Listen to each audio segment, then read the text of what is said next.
Hi, everybody, and welcome to another edition of the Southeastern Sports Network podcast. I'm Robbie Rhodes. Excited to be back with you for another college sports season for your Lions. Getting it kicked off as we always do with our volleyball season and football are the main two sports. Soccer that hit the fields this year in the fall season, but we're here talking football. It's kind of the thing that kicked us off.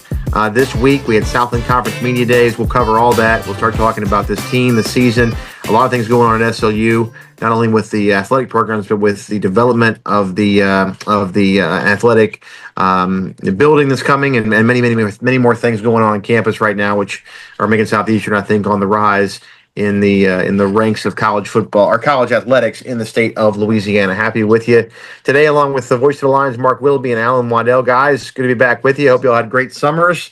But it's football season's right around the corner. School's about to start again, and kind of back to normal. Well, first of all, I'm extremely impressed with your ability to just flip the switch and get right back into podcast mode. Because it's been a while since you've been on, but good to be back. Good to have AW back. Alan, it's been a while since you've been on. Probably, week 3 last year? Yeah, glad to be back on with you guys. Excited to get some football cranked up. As I know Media Days was today, or I don't think they call it Media Days. They call it the Southland Drive. I was going to ask you, Mark, what do you think about this format? We've been to this thing a lot. We used to go to this thing every year, and then they moved it over to San Antonio. Rob, I can remember one time we went, this is probably 15 years ago, we went when it was in Houston. We went over there. It used to be in Lake Charles for a good while. Now it's over in San Antonio. When UIW threatened to leave the league, they gave them a media day. So maybe we ought to threaten to leave the league, so maybe they'll give us something. But and a good schedule. We'll talk about that. But that's over there. And what's your thoughts, Mark, on this new format? Well, I think it's probably as good as it can be the way things are now, because the landscape of media has changed, and it used to be you had print media and all the local TV media would get together, and it was called media days. So you had multiple days. You had a golf tournament with it, and you had a couple of days of interviews where everybody got all their stuff, and that's kind of went out the window. I mean, there's no conference call anymore, weekly conference call or anything like that. So basically all the media is locally generated content, online stuff, Twitter. And the way they package this, it's basically made for social media. And I think they do a great job. I think Chris Grant's outstanding at what he does. He's good at promotion. He's good at packaging, and he and his staff. And I think it's a well done event, about as well as it can be done. Now, of course, I'm kind of partial to the old format, the way it used to be, the way media used to be driven. But in today's landscape, I think it's as good as it can be. And I thought they were better this year as far as questioning the coaches and the players. I thought they got a little bit more in depth. It used to be the last 4 or 5, it was just kind of token questions, really didn't have a lot of knowledge about each team other than maybe the team they're covering. But I think now they dug a little bit deeper, and I thought the coaches gave, some more in-depth answers. I thought the players were great. I was really impressed with our contingent, with Cade Collier and Caleb Proctor. I thought they did an outstanding job. And, and we've talked about this before, but it's almost a shame because you get guys like, Caleb Proctor, let's take him for example. What a great, fine young man he is. Just a joy to listen to. And, Cade Collier as well. And he's in his senior year. And I don't think most Lion fans have ever really heard him talk much, so it's, into his senior year before you get to really know these guys, Cade Collier and Caleb Proctor. And I think that's a shame, but that's why you bring them a media day. And I thought all of them did a great job. Coach Selfo, as always, he's a gem. I want to make one other comment. And, I know we've talked about this off the air a few times. I think Rob, we've been doing this since, 09? 07. 07. Okay, I'm sorry. I'm sorry. 07. We've been doing this since 2007. It's amazing to me that we've never had a Southland Conference event in New Orleans. It's amazing. I mean, you have us, Nichols, and UNO, members of the league, which are all 40 minutes from New Orleans. We've never had one event from New Orleans. If anybody's from the Southland Conference, Chris Grant, if you want to call me and talk about this, I'd love to talk to you about it. It's unbelievable to me that we can't get an event in New Orleans for the Southland Conference. I mean, the UFC was just here this weekend. We had the Super Bowl. I mean, why can't we get a Southland Conference event in New Orleans? I mean, I agree. We've been saying it for a long time. Yeah, or Baton Rouge, even. I mean, for that matter. I mean, either one. But I mean, New Orleans is a destination, obviously, and you would think at some point. And look, I'm not trying to make a dig. I'm just making that. I just cannot believe it. I know, but it seems like everything in this league is it's for the convenience of our Texas group, or if you can drive an hour away. So basically, it's nothing. They never throw a bone to the eastern side of the conference. And I think at least 1 year do it. And obviously, there's some conference tournaments to get spread around, that sort of thing. But I think that's the thing that really bothers a lot of us. And but having said that, I think it's a great event. San Antonio is a great town. Yeah, no knock on San Antonio. No, it's not knock on that. I just can't believe that in all these years since 2007, and since we've been involved, that we've never had. I mean, like nothing, like not a conference tournament, not a media day, anything. I mean, well, it's just unbelievable to me. I think you need to threaten to leave. I mean, it's unbelievable. League or try to hold a ransom or something. That's just my 2 cents. Yeah, I agree, and we've talked about that a lot. But again, get back on topic. I thought the media day was about as good as it could be run, and I do think Chris Grant and his crew do a great job with that, as far as just being in tune with how to package media in this day and age. And I don't think that was always the case before. I think they're in tune with that, and I think we're seeing the fruits of that. With just basically the image of the league, but. Southeastern, Robbie, picked third.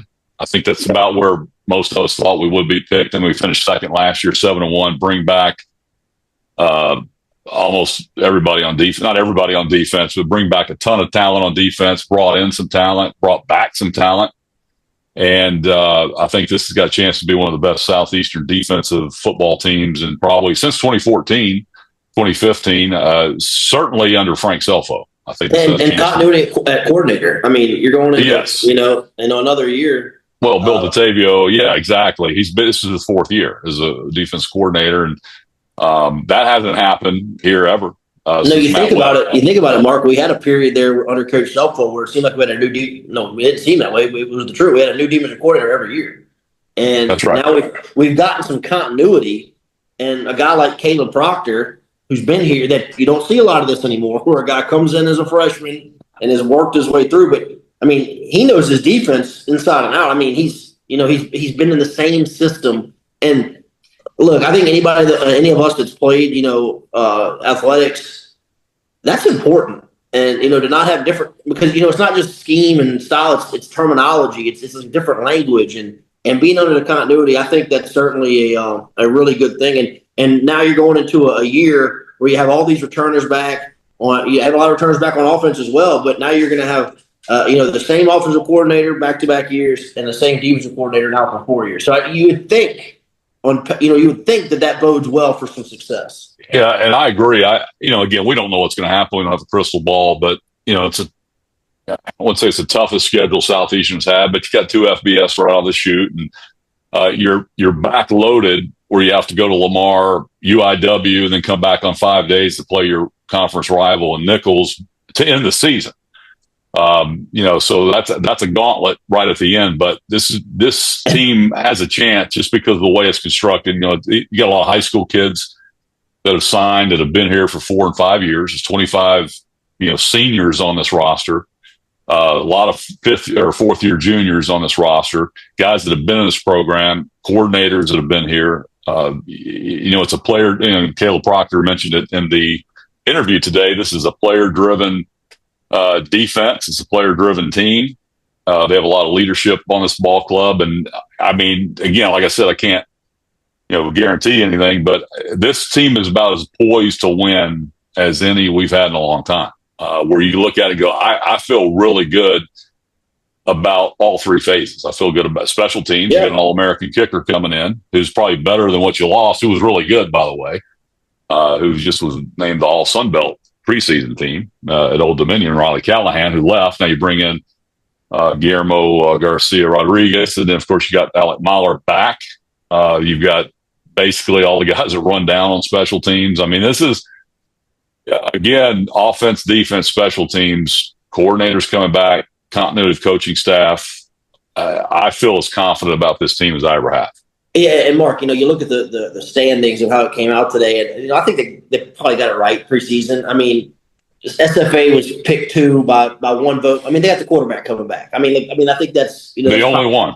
Yeah, I mean, if it's a tiebreaker, that probably goes there. Even though I think we feel pretty good about our quarterback situation, which that's probably not for this episode. Yeah. We'll talk about that later. But I think as far as the media goes, they probably got it right 1, 2, 3 as going into the season.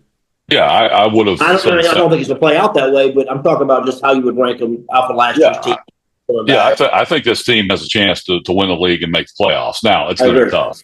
It's going to be tough, but the way I would rank it would have been UIW 1, SFA 2, us, or us 2, SFA 3. Either one, you could quibble with it. Lamar 4, I think that was probably pretty good pick, and you got McNeese in there. And after that, you really don't know. Right. You're bringing in UTRGV. Who knows how they're going to be first year? With NIL, you can go out and get talent right away, and then you've got East Texas A&M is going to be better. I'd be willing to bet they're not going to finish last. UTRGV, which way they were picked.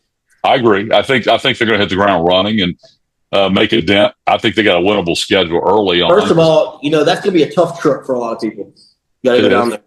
And if you saw what they put up in baseball as far as with the crowds, even in basketball, I mean, this first year they're gonna pack the house.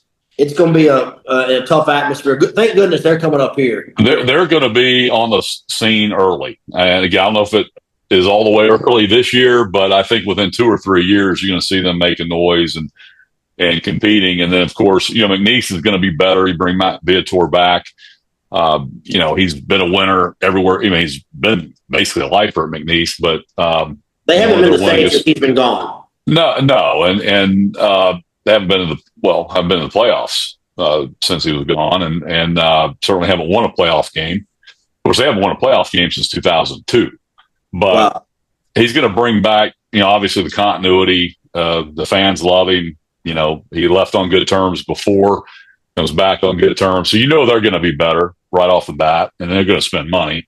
And then Northwestern State, I mean, who knows? I think they're in year 2 of their head coach, and they'll be improved. And then obviously East Texas A&M is kind of a wild card, I think. And HCU, they're dabbling in the NIL stuff, so you never know. All it takes is a couple Mark, of guys in the right I position. want to go back just a second to the UTRGV thing, and I think all of us have been a little critical over the years of some of the teams that the Southern Conference has added, and been like, man, that doesn't make sense, or that was a great ad. And I know it's a long way. For us, it's a long way. Right. I agree.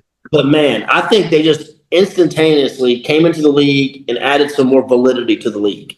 They have support. They have resources.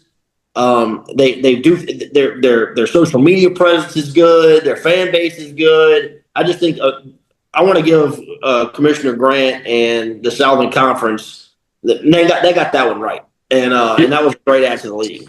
Yeah, I agree. I think that you have to. I mean, it's like I said, it is a tough trip for us. There are think about Southeastern and Nichols. They're really, unless you go add West Florida, if they were to haven't moved up yet, but let's say they move up, you get a West Florida or maybe North Alabama, but they would have no reason to join Southland. There's really no school immediately close outside of West Florida that would benefit us in the Southland. So we're kind of locked in our footprint unless we change leagues, which I know, that's a subject for another time. But in the Southland, UTRGV was a great ad. It's a University of Texas school. They have 25, almost 30,000 students. It's in a area. I think Edinburgh's got about 110,000 people, plus McAllen, Brownsville, all that whole area. So there's a ton of population. There's money. Fan base is inspired. Adding football is going to bring a lot of excitement. They already pack it in baseball and basketball. So, again, great ad. And, of course, UIW, I know we all talked about that ad, a few years back, being a small private school, but look what they've done in football as of recently. So that's turned out to be a good program. HCU, I think, has been able to acquire some talent. They haven't been able to get over the hump quite yet, but I mean, they've turned out some pretty good individual players, and I think if they can start getting churned out, they're going to be good. And That was a bringing good turd SFA, shine. yeah, bringing SFA and Lamar back, I thought was great. What's that? What'd you say, Robbie? That was a pretty good turd shine on you, HCU. Yeah, I mean, Mark, they I got don't wanna- bleachers on one side, dude. I mean, come on, they got it. I mean, Well, what I'm saying this is no is, disrespect to HCU, but they got it. I mean, the Southern Conference at some point's got to say, "Hey, y'all got it. You got to do something here." Well, I mean, no, I agree. They at some point they've got to elevate their facilities. I mean, I don't think there's any question. They haven't yet. I know they've talked about it forever, but you got give me a little chuckle there, Robbie. man, yeah. Mark's he's on a sales pitch tonight, baby. I'm glad to be back doing this. This is fun. Well, I know Let's talk about the building. let's talk about the building. All right. All right, So, Robbie, come on, lead us there. all right. Yeah, if you've been over by the Dugas Center, it does not look like it did just a month ago. It is the front of the building on the football side has been totally cleared out. Have they taken the scoreboard down yet? Yes. Scoreboard's The down. scoreboard's gone. I'd say probably 30 to 40 yards of that turf that was in the south end zone has been. We'll have some taken out. video rolling over as you talk. Yeah, and it's going to be, right now it just looks like a construction site. I haven't been over there in about a week and a half. But And look, this is some growing pains, because this is something that we desperately needed. And I know you just talked about the scoreboard coming down. I think we're going to have some type of temporary deal this year, but it just is what it is, at this point. I mean, I remember, and you guys probably remember this too. What about the year we went over to Sam Houston in the spring and they were having to get dressed up on that hill? You remember that in like the weight room? Yeah, they had to walk across. They were having to walk like a mile to get there. And you know what? They won the national championship in the spring. So, sometimes when you're building and when you're doing things, you're going to have to go through some where we run out this year, I'm sure it's going to look different because that area is gone. If you haven't been over there, and I know we're looking at this footage here. So, there's going to be some different things about a home game. I mean, there's some questions on if we're going to be able to put the some of those tents, in that end zone because they're not. There's no room. I mean, Where are you going to fit them? And I know the athletic department is working hard on that and what they're going to do. But again, I think this is going to be a year. It's going to look a little different. But if you haven't seen the building, which if you haven't, you haven't been paying attention to what's going on. This is a thing that's coming. That I sat in a meeting, several years ago when I was on the LAA executive board, and this project. I don't have the exact number, but this project when it started and it was approved to what it is now is about triple the money because due to inflation and just all the costs have gone up. The building got bigger, and you got to really give a lot of credit to Dr. Wainwright. Dr. Crane kind of got this thing.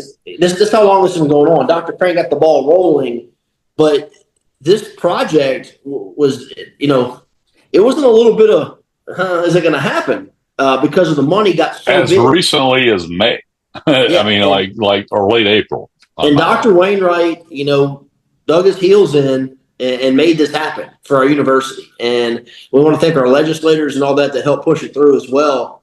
But look, as of the recent enrollment, when Dr. Wainwright took over, he talked a lot about, we got to get our enrollment back where it needs to be.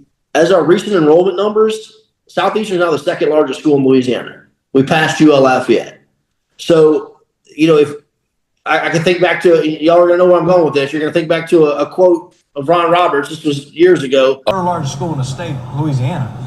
We need to start acting like it. At that point, we're the third. He said, we're the third largest school in the state. Let's start acting like it. And now we can say, hey, we're the second largest school in the state. Let's start acting like it. And I think this is a big step to doing that. No, we're definitely acting like it. And, Dr. Wainwright, I know, back, when he was hired, it's a home run hire. I mean, he's been outstanding. I don't think anybody can argue. And that's not just athletics. I mean, he's outstanding in all aspects of the university. And I know, of course, at one point, we were just looking for anybody that was athletically oriented as a president because, it felt like it was a little bit being neglected, but not anymore. And so it's again, you talk about progress. You walk out there, you see all the, construction, you see the fences, you see brought in some culverts and all that stuff today. I saw that sitting out there and, moving dirt or all the earth movers and everything. And you look at it and you go, boy, this is going to be a headache. But that's my gosh, it's going to be a welcome headache because here in about a month, and of course, I was just looking at some video online of Montana State when they built their new facility, very similar type facility, kind of located in the same type place, probably similar size, and they started building in July of 2020, I think, and it was open in September. They had completed it. So it was done in a year. Now, this won't be completed entirely in a year, but I think the main end zone building itself, you'll see a lot of progress.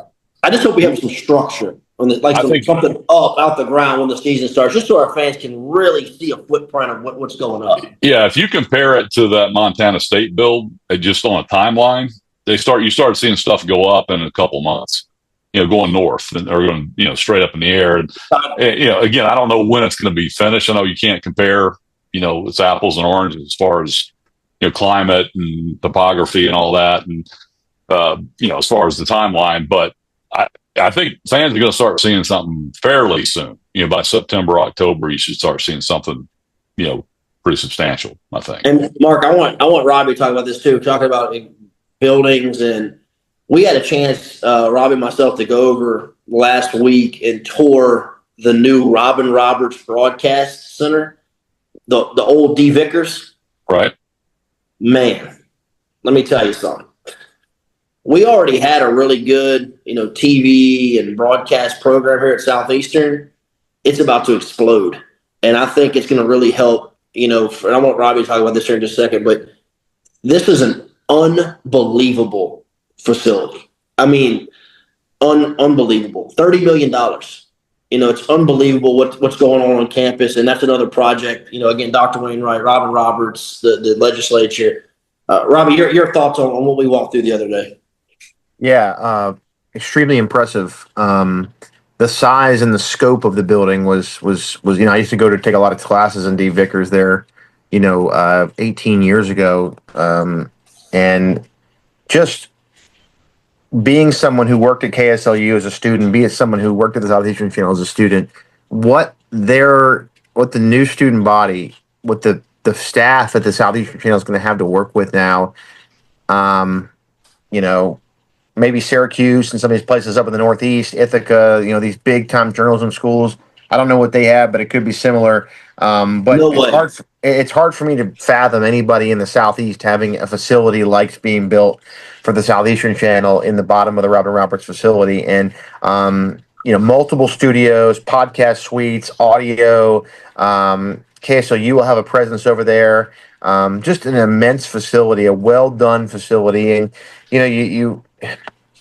we talk about McNeese and their facilities, and where they are with their basketball arena, where they are with some new stuff on the baseball, the new football stuff they're getting with this is a bad analogy, I think you say, but those are all tied into hurricane devastation, right? And when you have these things happen, like D. Vickers being damaged by Hurricane Ida so tremendously, you get this influx and you can really start over. And you saw McNeese do that with what they're doing in football, and we're seeing us do that right now with this building. We are going to be far better and beyond anybody else around with these classifications. I think the theater program here was already really outstanding. Steve Shepker's been over there doing a great job with that. That's going to be new and revamped. So it is tremendous to walk through there and how they did it, and the attention to detail I thought was not always something that we always notice some details that could be better, but I think this place details are extremely well done and will be a fantastic thing for the students. And those that are watching are saying, okay, well, why are y'all talking about a broadcast? But what does that mean for football? Well, all of our games are on ESPN Plus. We're going to be able to attract better talent on camera, on air, just the overall quality. Steve Zaputo's in charge of this program, the Southeastern Channel. He's done a tremendous job. So that's what it means for athletics.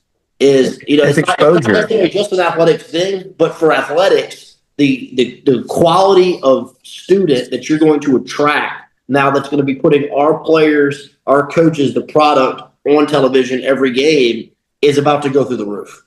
You're going to get people from all over the country that want to come to there's going to be kids that choose Southeastern for broadcast reasons over other schools. This probably already happens to some degree, but now it's going to be even more. And look, I not to be a critic, but we don't do the best job in getting out.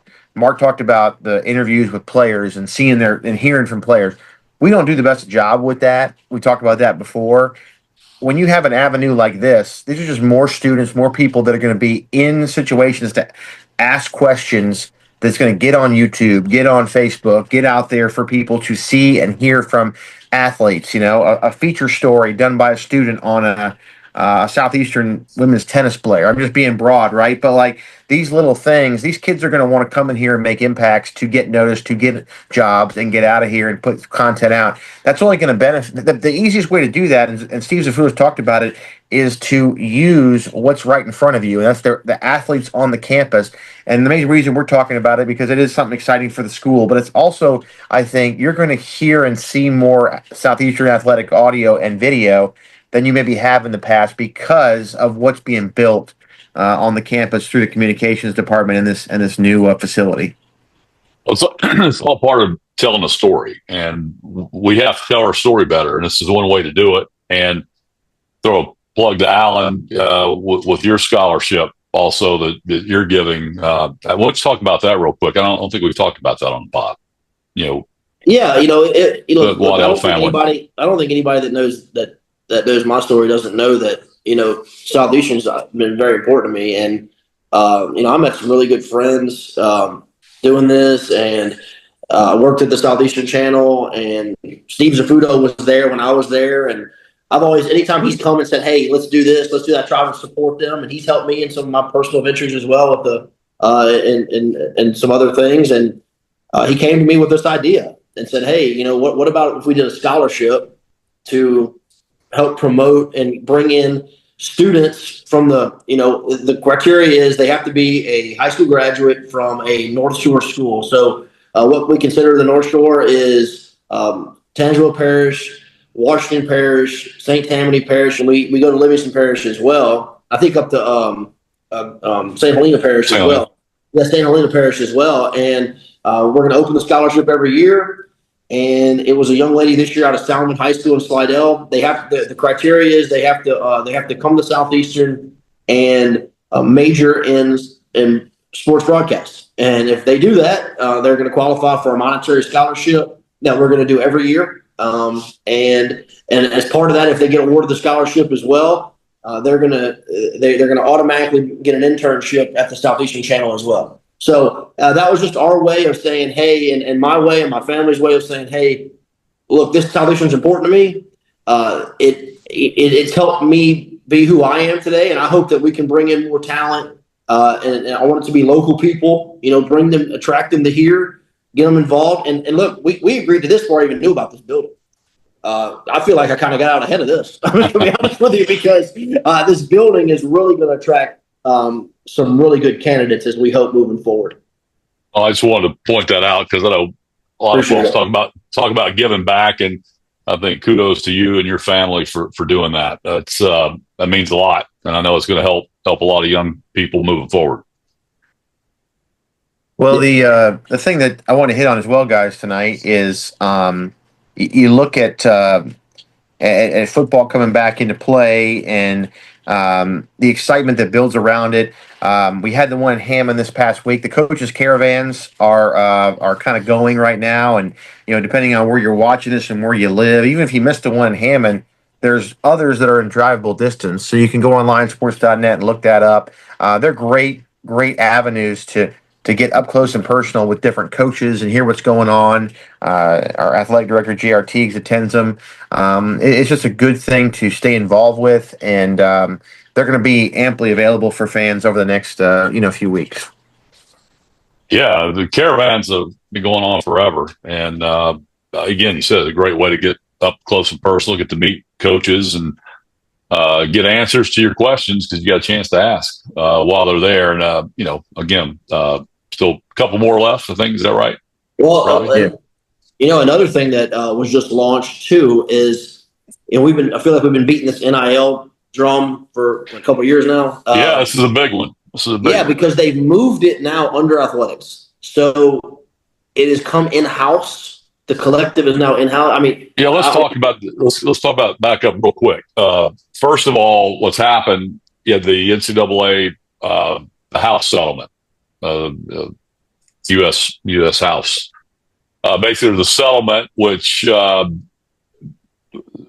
basically what's happened is everything's going to be brought in house. There's a settlement, a revenue sharing settlement with the NCAA teams, and so what's happened? You were offered to opt in or opt out. Southeastern chose to opt in, which means there are no more scholarship limits. There are roster limits, but no scholarship limits. So theoretically, we could offer 105 football scholarships. It's not going to happen, but you're not bound by 63 spread among 85. Now you can give as many as you want up to 105. You can still give 63. There is no conference limit. This goes for all sports because we opted in. So there's some revenue sharing we have to pay in as an institution. I forgot how much money it is, but make a long story short, it brings the NIL, which was kind of its own entity. Now it's brought in house. So you can pay players directly now as an institution as part of the settlement. Now, if you didn't opt in, like UIW and HCU are the only two Southland schools that did not opt in, for whatever reason. Their stuff's still got to be handled outside, and they're still held to the 63 scholarship limit. So that's their business. They can do it however they want. But I think where you're going with your comment, Alan, then it brings us to the Louisiana law that was just passed with sports gambling. So pick that up there. Yeah. So there's been all this sports gambling that's taken place. I mean, legally, right or wrong or indifferent. Yeah, going on. But all these companies aren't in Louisiana, but they're taking Louisiana dollars. So Louisiana came out and said, no, we're going to put a tax on this. And it passed that now Louisiana is going to tax DraftKings and FanDuel and, all of them. And then that money is going to be dispersed to the Division I schools in Louisiana that play football. Right. And that's big. That's going to be that's a six-figure number. That's a seven-figure number. That's going to really help with some funds. And now that doesn't necessarily separate us from Nichols or McNeese or Northwestern. That's going to keep us kind of all in line, but that helps us against the Texas schools where we're always seems like we're trying to catch up when it comes to some funds over there in the Texas schools, and then also the collective or the ways to give is right there on lineup. I mean, on LionSports.net. I know Coach Selfo has been on his big push right now, trying to get 1,000 fans to donate $25 a month for a year. If we could do that, you just think about it. That'd be that's $300,000. If we could raise it 1 year, if everyone watching this or would just volunteer to put up $25 a month, which would end up costing you $300 for the year, and not all at one time. And there's a way to do it right there on recurring. I know he's excited about that. Coach Selfo has really got in on this because I know there were some players in the offseason that. That we every year we got players trying to get poached. We got players that we're in recruiting battles on that just flat out we probably missed a couple guys that we could have got. But he's done a really good job of being proactive with this, and hopefully our fan base gets behind it. If you've been seeing on social media with the Feed the Lions deal, that's an NIL program as well. Yeah. That he went around to a lot of local restaurants and asked for donations of. Gift cards that he could disperse out. Well, look, that's real money. That's real dollars that he could put in kids' hands to going out and have a good meal and eat at these restaurants. And if you've been following on social media, the support he's gotten has been really good. And I'm really, really proud of our community for doing that. Yeah, that's huge. Just community stepping up to help Southeastern, and it's expand on that if you would. I know it's how many restaurants in Hammond. It's I don't have the exact number. I know that I know some are committed to like $500 a month. I mean, and they're all places we all frequent. So of gift cards. So I don't know the exact number, but I know that he had a plan to go out there and say, hey, I want to ask this many restaurants, and it's just in the gift cards. So sometimes for a business, it's easier to say, hey, here's $500 that you're going to spend back with me, than here's just $500 cash, or here's $400 cash. But think I about don't it. know the exact numbers, and I don't know who's giving what and all that. But I do know if you're following our program on social media, Coach You're Delco, probably they've been spreading it out there, so Yeah. it'll show you what restaurants have been involved, and it's been a really good turnout, and I know he's been excited about that because, like I said, that's just an opportunity for him to hand a gift card to a young man and and say, hey, now you got some meals. He can take his friends, and players on the team and go eat, and that's money. That's money they don't have to spend. Here's the real deal, folks. If you're watching tonight and you love the Lions like we do, this NIL thing has been kind of become more of a major thing for the last 3 or 4 years now, I would say. We've kind of limped along here and it's affected us, but it hasn't. I really believe, and you tell me if I'm wrong, I think that in the coming years, if we don't be able to come together. I'm not talking about being able to pay $10 million to athletes on campus. I know that's not, but if we don't have no, but what I'm saying is if we don't put together some viable NIL thing in the coming years, like where it's impactful. I'm not saying, this ridiculous amount of money, but if there's not some way to impact kids to keep them here from where we are today, and I know people are trying to work their butts off behind the scenes, like you guys have been talking about, trying to get it as good as they possibly can, but it's got to go further. And if we don't get it better here soon, it's going to be a tough road to compete. Look. Let's just look football for example. We went 7-1 last year in our league. We had a good year. Won 7 out of our last 8 games down the stretch, and the amount of players that we have coming back this year is really mind-boggling. I mean, would you agree with that, Mark? I mean, no, yeah. This staff has done a really, really good job of keeping this roster together. And we saw a couple of years ago where we lost Jack Henderson and Gage Laverdane and those Isaiah Alexander all in the same year. We saw what the next year looked like. It was like on the same day. Right. If you remember, it all happened boom, boom, boom. But, when we lost that big group, Dom, Sarah Piglia, that we lost that group, the next year we weren't good. I mean, you went 4. Not going to be able to recover. Well, the thing was, we weren't out ahead of it. I don't think at that point in time. We are now, and you talked about. Well, Frank. We all know Frank. He's incredible. He just invites a culture, and where you don't want to leave.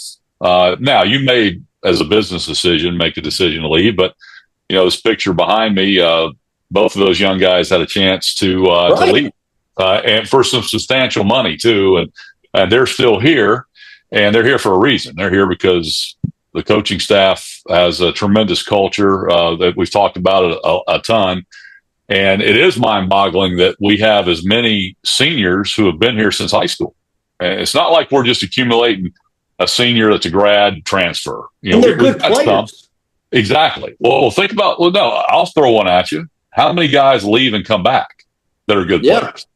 Ian Connerly Goodley, he was an all-conference player who left, was a starter at Troy, started 10 of 11 games last year, and he came back to Southeastern to play his senior year.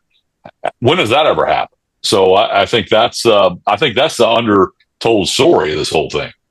The fact that he came back, chose to come back here and play close to home because, he felt like, what, maybe it wasn't so bad after all. The grass isn't always greener. The money may be sometimes, but you've got those guys. I mean, you've got a ton of third or fourth year juniors in the program. They built with the high schools. Then we went out and brought in some transfers to kind of fill in pieces. But you talked about guys we lost. You lost Antonio Martin. He was here for 1 year. You lost a couple more guys, only a handful. A kicker, Riley Callahan lost. You replaced him with an All-American. You really didn't lose much else, honestly, if you come to think about it. So other than guys that graduated. So this team's poised to have a really good season. I don't think there's any question about it. So if you're watching this program and you want to get involved, it's easy. And it's not that expensive. You can go on to lineupsports.net, get on the NIL, and just recurring $25 a month. And nobody's coming. And the thing is, like, Mark, we understand. Look, this is South Louisiana. Look, money's tight. We get it. But like nobody's going to say, "Hey, we need $5,000." if you can do it, we're asking people to give $25 a month. Yeah. And I'm not trying to diminish that, because that's big to a lot of people. You know what I'm saying? But think about this program when it wins. When you're in the playoffs, think about how downtown Hammond it thrives in the fall. You have a big conference game, you have a big playoff game. Everybody wants to follow a winner. It's the image of your university. When you're good in sports, when you're good in athletics, everybody feels good. The town feels good. There's energy. It helps with student retention. Helps with student recruiting. It's a good investment. It helps us keep talented people in our community. Correct. And if we can keep talent in our community, look at how much our parish, North Shore has grown, and that's because we're, if you don't think that's because of Southeastern, you're totally insane. Because that's one thing in my business I've really, really gone all in with Southeastern, and I'm telling you, I've seen the return come back. And I hope you run a business, Yeah, I hope others do it as well. Well, guys, great topics tonight. As always, the season will be here before we know it. Practice starts next week. Hard to believe another season's right on the cusp of getting kicked off. Lions will be at Louisiana Tech at the last Saturday of August, 6:30 kickoff in Ruston. I'm sure that'll be here before we know it. We'll try to do another podcast before we start practice or right after it starts. Maybe get some sound from out there, Coach Selfo and the guys, as we get another season underway. So it's exciting. Happy to be with you. Follow our Twitter. We try to, this group, we have our Twitter. It's Line Up Network on Twitter, and we always try to put video and as much content as possible. So follow us, and we've really grown that thing a lot. And we're going to be doing that. Yeah, absolutely. So, guys, get Mr. Mahfouz on next time. Yeah, get Robbie on. Absolutely, guys. Great job as always. Mark Willoughby, voice of the Lions. Alan Waddell, thanks for joining us. This has been the Southeastern Network podcast. We'll see you next time. Thanks for joining us.